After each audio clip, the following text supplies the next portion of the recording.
the Fermat's last theorem, which says that for any natural numbers n which is greater than or equal to 3, there are no triples ABC that satisfy the equation a to the power n plus b to the power n equals c to the power n.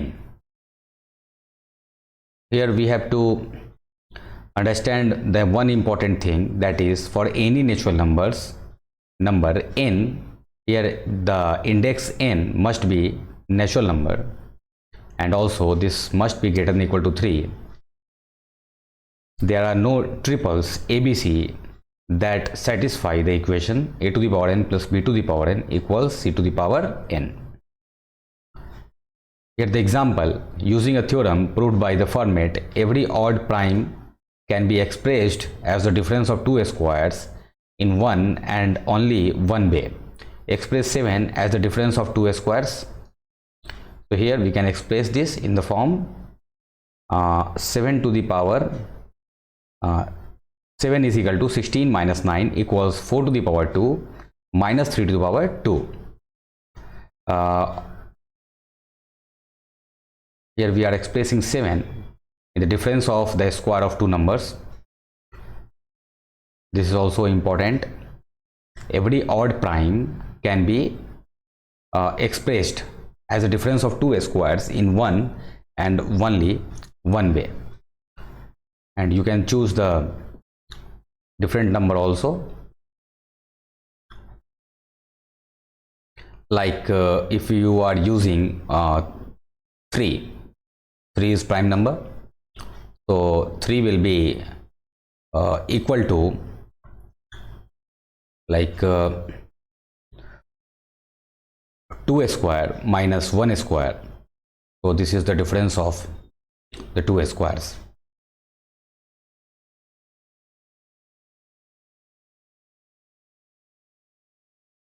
This is the problem. Use the Euclidean algorithm to find the greatest common divisor of 52 and 180. Then use Buildup theorem, the reverse Euclidean algorithm, to express GCD 52 and 180 as a linear combination of 52 and 180, that is, find S and T such that the greatest common divisor of 52 and 180 equals 52S plus 180T.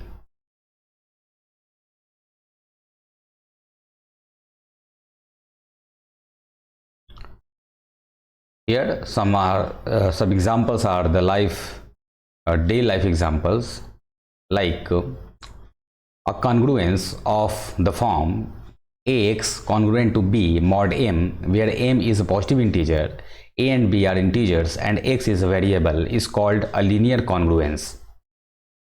Find all integers x such that which satisfy this congruence. For example, what are all the times that are congruent to 2 o'clock? Want x congruent to 2 mod 12. Linear congruence, ax is congruent to b mod m. This is analogous to the linear equation ax is equal to b.